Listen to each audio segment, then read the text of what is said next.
Assalamualaikum warahmatullahi wabarakatuh. Kembali lagi bersama saya Melania Oktaliati, NIM 119380039 dengan dosen pengampu Bapak Namuri Migotebio. Di sini saya akan menjelaskan sistemasi usaha di bidang branding segera setelah mendapat proyek dari klien beserta modal 10 juta dengan mengandalkan satu orang tenaga terampil dan dua tenaga tidak terampil lulusan SMK yang siap bekerja untuk Anda tanpa dibayar 1 bulan pertama, serta ruangan bebas sewa berukuran 5 kali 10 meter. Nah, di bulan pertama, saya ingin menyesuaikan apakah visi misi mereka sama dengan usaha kita. Karena jika tidak sama, maka tujuan tersebut tidak akan tercapai. Yang kedua ada time planning, seperti membuat timeline project yang akan datang dan harus disetujui oleh klien. Timeline ini dibuat secara detail mulai dari proses konsep, desain, sampai produksi, tergantung dari permintaan si klien. Lalu ada work planning, seperti membuat workflow yang jelas, tahapan demi tahapan disebutkan secara detail sehingga klien tidak bisa seenak-enaknya mengundur-mundur atau memaju-majukan sebuah proyek tersebut. Lalu ada financial planning atau budgeting. Di sini menghitung desain, fee dengan ongkos atau biaya lain seperti pembiayaan print, fotografi, pembuatan mockup, dan yang berbau dengan desain lainnya. Lalu juga ada pembagian gaji staff. Nah, biasanya di sini 60% dipegang oleh si owner, sedangkan 20% dipegang oleh si tenaga kerja terampil dan 10% masing-masing dipegang oleh tenaga tidak terampil anak SMK tersebut. Nah, lalu pada bulan kedua ada tahap organisasi, yaitu mengatur semua elemen-elemen dalam proyek dan siapa-siapa saja yang bertanggung jawab. Contohnya seperti si owner yang memberikan saran atau sekaligus ide, dan sedangkan tenaga terampil biasanya eksekusi brand manajemen dengan dibantu oleh dua tenaga tidak terampil lulusan SMK tersebut. Yang kedua adalah tahapan directing. Seorang owner harus mampu mengarahkan, mengatur, dan memotivasi tim dalam sebuah proyek guna agar tercapai tujuan tersebut yang pada akhirnya akan menjadi sebuah solusi bagi masalah si klien. Dan tahapan terakhir di bulan kedua yaitu controlling. Tahapan ini adalah sering dilupakan. Di sini buatlah sebuah form checklist dalam proyek untuk menghindari kesalahan-kesalahan kecil. Form ini berguna untuk memeriksa kembali apakah desain yang kita buat itu sesuai dengan permintaan si klien. Seringkali karena kesalahan kecil, seorang desainer harus menderita kerugian yang begitu besar. Misalkan salah ketik huruf saja, atau lupa konversi warna ke CMYK, dan sebagainya. Nah, lalu di bulan ketiga, disinilah sebuah tim sudah masuk ke bagian proses pengelolaan brand manajemen. Sebelum membuat sebuah brand, tim terlebih dahulu harus melakukan riset. Riset tersebut adalah untuk melihat target yang akan Anda tuju. Segmen market harus dilihat dengan kreatif, dengan mempertimbangkan faktor luas cakupan pasar, pertumbuhan, kompetensi, hingga perbandingan produk Anda dengan produk lainnya. Yang kedua, ciptakan brand. Dalam brand manajemen, brand awareness sangat penting supaya bisa menarik perhatian orang banyak. Untuk itu, Anda harus menyesuaikan bentuk dan warna logo sesuai dengan produk dan tentu saja sesuai dengan target pasar yang akan Anda tuju. Selain itu, identitas brand juga harus disesuaikan dengan semangat perusahaan yang Anda ciptakan. Lalu adalah desain visual. Brand manajemen adalah segala hal tentang apa yang dilihat oleh konsumen Anda. Kita kerucutkan saja contohnya di logo, karena pada prinsipnya akan bisa digunakan untuk marketing material lain yang diturunkan dari logo. Secara visual, logo harus mewakili apa yang dibawakan perusahaan untuk konsumennya. Jika di atas sudah membahas tentang warna, maka poin ini lebih ditekankan tentang pemilihan font, karena jujur saja pemilihan font yang keren belum tentu mudah diingat oleh masyarakat. Nah, lalu ada pengaplikasian tagline. Nah, berbeda dengan nama brand, slogan atau tagline ini tergolong dalam upaya pengelolaan brand yang diaplikasikan langsung dalam kegiatan promosi. Tagline diupayakan cukup singkat, seperti punchline yang mudah ditirukan oleh konsumen. Tagline tersebut seyogyanya tampil sesering mungkin, baik pada kemasan produk, portal perusahaan, dan media promosi. Nah, begitulah tahap manajemenisasi usaha di bidang branding. Nah, di sini dari segi modal dan ruang, dengan menerapkan manajemen strategi, yaitu sebuah usaha atau perusahaan harus memiliki visi misi dan tujuan untuk memerlukan sebuah perencanaan yang komprehensif dan strategis dalam menentukan target dan indikator keberhasilan. Nah, perencanaan adalah sebuah tahapan awal dalam keberhasilan suatu usaha atau perusahaan mencapai tujuan bersifat jangka panjang, menengah, dan pendek. Perencanaan yang tepat akan memudahkan perusahaan dalam mencapai target dan melakukan evaluasi secara periodik, juga meningkatkan keunggulan kompetitif. Adapun susunan RJPP yang diberikan yaitu analisa strategi atau inovasi, analisa perencanaan, serta analisa proyeksi keuangan. Sedangkan dari segi sumber daya manusianya, dengan menerapkan manajemen resource atau HR, tujuannya adalah untuk mengembangkan perusahaan melalui penerapan seluruh nilai dan budaya perusahaan tersebut. Karena berhubungan dengan nilai dan budaya suatu usaha, maka tenaga kerja tersebut harus jelas betul memiliki visi misi yang sama dengan perusahaan. Yang pertama tentu saja seleksi. Kegiatan seleksi masih tergolong dari proses rekrutmen dalam rangka mencari sumber daya manusia yang berkualitas dan bertanggung jawab dalam tugasnya. Tahapan seleksi terdiri dari penerimaan CV atau curriculum vitae. Kemudian kandidat yang kriteria memenuhi harapan perusahaan dapat dipanggil oleh HRD. Lalu tim HRD akan membuat tes secara tertulis maupun wawancara atau proses uji seleksi lainnya sebelum karyawan tersebut diterima. Lalu ada tahapan orientasi, pelatihan, dan pengembangan. Orientasi adalah masa adaptasi karyawan baru terhadap pekerjaan barunya yang akan menjunjung tinggi nilai-nilai budaya perusahaan. Pada masa orientasi ini biasanya perusahaan harus memberikan informasi yang ideal seperti sejarah perusahaan atau nilai-nilai dan budaya. Fungsinya agar menumbuhkan engagement atau interaksi yang baik pada karyawan baru dan karyawan lainnya. Sementara pelatihan adalah proses pembelajaran untuk mendapatkan keahlian, pengaturan, konsep, atau sikap yang mampu meningkatkan kinerja karyawan tersebut. Setiap kualifikasi kerja dan jabatan tentu memiliki proses pelatihan yang berbeda. Pelatihan karyawan juga sudah diatur oleh Undang-Undang tahun 2003. Dan pengembangan adalah proses meningkatkan kemampuan pegawai yang dilakukan di lingkungan kerja. Contoh pengembangan adalah seperti mentoring, coaching, dan lain sebagainya. Tentu saja memiliki visi misi yang sama. Pastikan bahwa Anda dan calon partner Anda memiliki visi misi yang sama. Kalau visi misi Anda berbeda, tentu sulit rasanya menjalankan usaha bersama. Anda dan partner akan sering berselisih. Kalau terus-terusan berselisih paham, bagaimana bisa menjalankan bisnis Anda dan maju? Sebaliknya, jika memiliki visi yang sama, maka Anda dan partner Anda akan saling dukung, kompak, dan bantu dalam mengembangkan bisnis sehingga usaha Anda akan cepat lebih maju. Yang kedua, tentu memiliki kemampuan. Kita harus mencari partner yang memiliki kemampuan berbisnis sehingga kerja Anda akan lebih ringan. Jangan sampai memilih partner bisnis hanya karena dia teman dekat atau dia saudara Anda, tapi tidak memiliki skill, sehingga pekerjaan Anda akan lebih berat. Yang ketiga, pastikan ia memahami bisnis yang akan Anda jalankan. Penting bagi partner untuk memahami bisnis yang akan dijalani. Jangan mencari partner hanya karena modalnya saja, karena nantinya Anda juga yang akan repot. Lalu yang keempat, ketahui sikap dan sifatnya. Anda juga wajib memperhatikan dan mempelajari sifat dan sikapnya dalam melakukan pekerjaan. Misalnya, apakah dia pemarah atau tidak peduli? Nah, bagaimana cara menyelesaikan masalah? Nah, apakah dia cocok menjadi teman diskusi atau tidak ngotot? Poin terakhir yaitu dapat dipercaya. Jika Anda sudah mempelajari sifat dan sikapnya ketika bekerja, maka langkah selanjutnya adalah bertanya kepada diri sendiri apakah Anda sudah mempercayainya.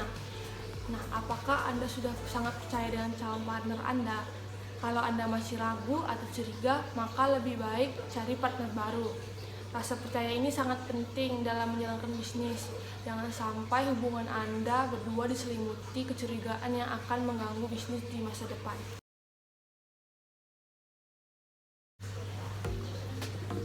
Yang pertama, tingkatkan promosi. Setelah usaha Anda berdiri, yang bisa Anda lakukan yaitu adalah promosi. Ini menjadi salah satu cara mengembangkan usaha yang penting karena konsumen perlu mengenal produk Anda. Buatlah materi promosi yang unik serta tingkatkan frekuensi agar lebih banyak orang mengenal produk Anda atau jasa yang akan Anda tawarkan. Manfaatkan berbagai jalur promosi seperti mulai menyebarkan brosur, memasang iklan online, atau memasangnya di sosial media. Karena kecanggihan media sosial dan berbagai manfaatnya bisa menjangkau lebih banyak calon konsumen.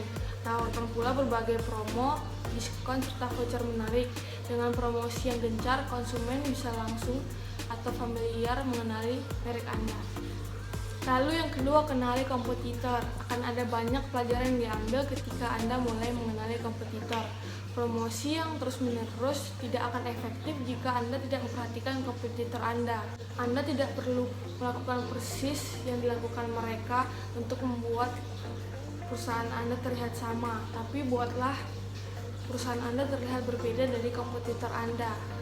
Melakukan hal unik kepada promosi produk Anda bisa saja mendatangkan hal yang lebih baik dari si kompetitor tersebut. Lalu, perluaslah jaringan Anda. Bisnis tanpa melakukan sebuah jaringan atau networking adalah sebuah hal yang mustahil. Kenyataannya, setiap bisnis selalu memerlukan jaringan karena sebuah bisnis tersebut tidak dapat berdiri sendiri. Banyak manfaat yang dapat diperoleh jika sebuah perusahaan memiliki banyak jaringan. Di antaranya mampu meningkatkan penjualan, menambah koneksi dan relasi, menjadi solusi bagi persoalan bisnis, dan menambah wawasan atau memperluas pengetahuan bisnis. Perbanyaklah kenalan. Banyak pelaku bisnis sukses dalam membangun jaringan bisnis yang kuat yang berawal dari sebuah perkenalan. Mengikuti acara seminar, workshop, atau berbagai acara lain dapat memberikan Anda peluang untuk bertemu banyak orang dari latar belakang yang berbeda dan memberikan kesempatan untuk Anda memperbanyak kenalan dan membuka jaringan baru untuk mengembangkan bisnis Anda. Lalu, berilah dukungan kepada rekan bisnis Anda. Dalam bisnis, ada kalanya Anda akan menemui berbagai masalah yang tidak bisa Anda selesaikan sendiri. Begitu pula dengan rekan bisnis Anda. Jika Anda ingin membuat sebuah jaringan bisnis yang kuat, maka sediakan waktu untuk saling memberi dukungan pada partner Anda. Dengan saling membantu, secara otomatis Anda akan memperoleh kedekatan tersebut. Apresiasi pekerjaan karyawan Anda. Lalu, penuhi hak karyawan Anda dengan baik.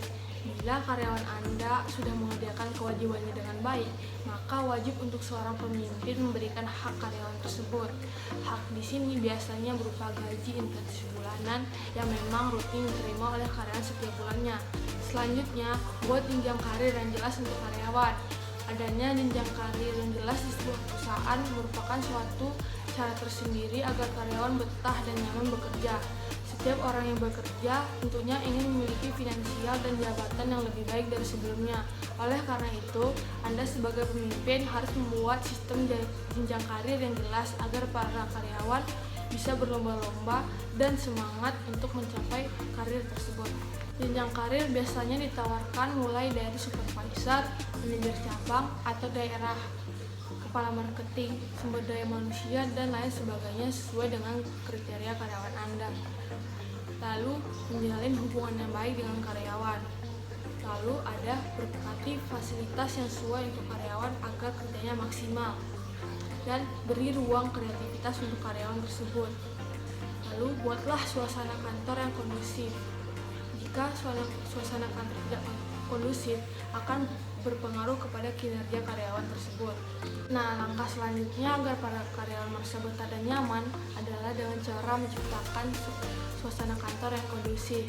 Karena suasana kantor yang kondusif biasanya akan berpengaruh kepada kinerja karyawan tersebut. Kondusif dalam hal ini dimaksudkan ialah dengan cara saling menghormati antar sesama karyawan. Juga komunikasi antara karyawan dan pemimpin dengan lancar. Redam emosi Anda sebagai pemimpin. Jangan sampai dicap sebagai pemimpin yang emosional. Yang pertama, hargai masukan orang lain. Karena jika Anda menghargai orang lain, maka orang lain tersebut akan menghargai Anda juga. Lalu, tempatkan diri Anda pada posisi orang lain. Yang ketiga, jangan meminta orang lain untuk mengakui Anda sebagai seorang pemimpin. Lalu yang keempat, jangan takut untuk mengambil risiko. Salah satu alasan membuat pemimpin gagal adalah mereka terlalu takut dengan masalah dan risiko yang akan terjadi. Mereka ingin membuat suatu lompatan besar tapi terlalu berhati-hati untuk melakukannya. Sebagai seorang makhluk sosial, sudah menjadi sifat alami bahwa Anda akan mengikuti banyak orang dan tetap berada dalam mentalitas kawanan. Seorang pemimpin harus bersedia mendorong diri mereka dan karyawan atau anggota tim untuk mengubah sesuatu dengan tujuan mendapatkan keuntungan yang lebih besar. Lalu belajar mendengarkan. Mendengarkan apa yang disampaikan pelanggan akan membantu Anda melakukan sesuatu hal yang diinginkan oleh banyak orang. Hal ini bermanfaat untuk melakukan perkembangan dalam bisnis Anda. Meskipun demikian, sebagai seorang pemimpin, Anda juga harus mengetahui siapa yang harus didengarkan dan siapa yang harus tidak didengarkan. Yang pertama, berilah ia kesempatan untuk berpendapat. Yang kedua, buat pekerjaan lebih menyenangkan. Yang ketiga, beri saran dan masukan. Lalu, dorong karyawan tersebut untuk berani bereksperimen. Dan terakhir, hormati karyawanmu. Yang pertama, tentu saja menciptakan rasa percaya terhadap pemimpin. Yang kedua, ciptakan manajemen sumber daya manusia yang baik. Yang ketiga, memberikan hak karyawan seperti yang akan dijanjikan. Yang keempat, berikan kendali pekerjaan pada karyawan. Lalu, berikan apresiasi atas pencapaian karyawan tersebut. Dan hargai kehidupan privasinya.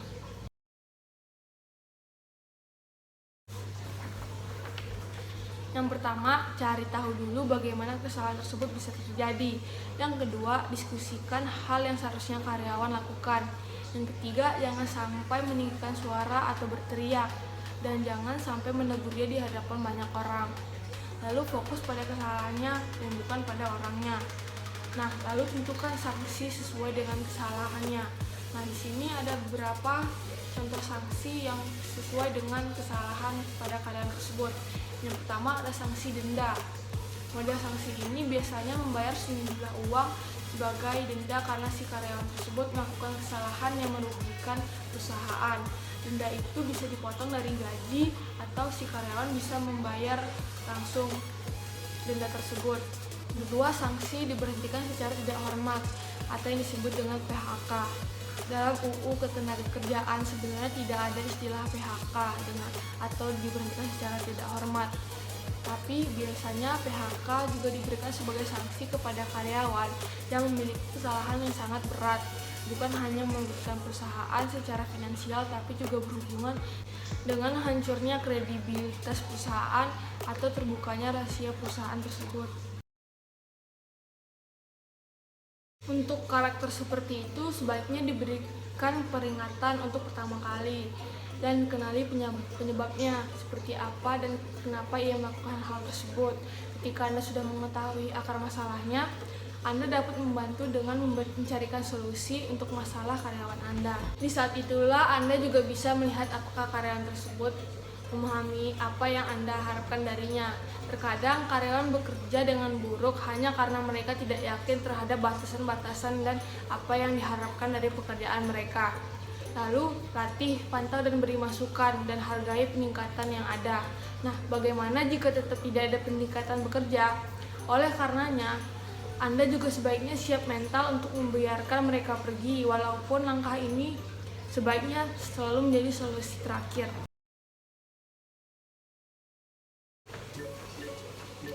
Tidak baik, karena dapat mengurangi semangat etos kerja si karyawan tersebut. Karena seperti yang kita ketahui, pada sumber daya manusia terdapat manajemen resource-nya, yang dimana di sistem tersebut sudah melakukan penyaringan karyawan secara ketat dari segi visi misi yang harus disamakan dan wawancara. Nah, yang harus dilakukan agar tidak gonta-ganti si karyawan ialah Yang pertama, mengurangi tekanan. Ada baiknya jika bekerja yang memberikan pekerjaan kepada karyawan harus sesuai dengan porsinya. Apabila karyawan tersebut tidak dapat melakukan pekerjaan dengan baik, sebagai pimpinan ada baiknya melakukan briefing atau rapat dengan menanyakan kesulitan yang dihadapi. Nah, mencari akar masalahnya dan melakukan dorongan secara tim adalah salah satu tindakan yang baik dalam menjaga kekompakan dalam bekerja. Yang kedua adalah gaji. Ada baiknya gaji yang diberikan sesuai dengan tekanan dan tanggung jawab yang diberikan. Apabila ada kenaikan UMR setiap tahunnya, hendaknya perusahaan juga mengikuti kenaikan gaji yang diberikan kepada karyawan. Nah, yang ketiga, persamakan perlakuan. Apabila Anda sebagai pemilik atau pimpinan perusahaan haruslah memberikan persamaan perlakuan kepada seluruh karyawan. Misalnya, salah satu saja diantaranya adalah anak Anda, maka perlakuan pun tidak boleh dibedakan. Ketidaknyamanan pekerjaan akan membuat karyawan berpikir mencari pekerjaan baru di tempat lainnya. Nah, yang terakhir ada jenjang karir. Di sini harus diberikan jenjang karir kepada karyawan. Dengan manfaatnya membantu karyawan yang telah lama berada di perusahaan untuk mendapatkan penghormatan yang layak dan menjadi bentuk pengembangan karyawan lain dalam memegang suatu jabatan. Oke, terima kasih sudah menyaksikan video saya. Sampai jumpa di video berikutnya. Bye-bye.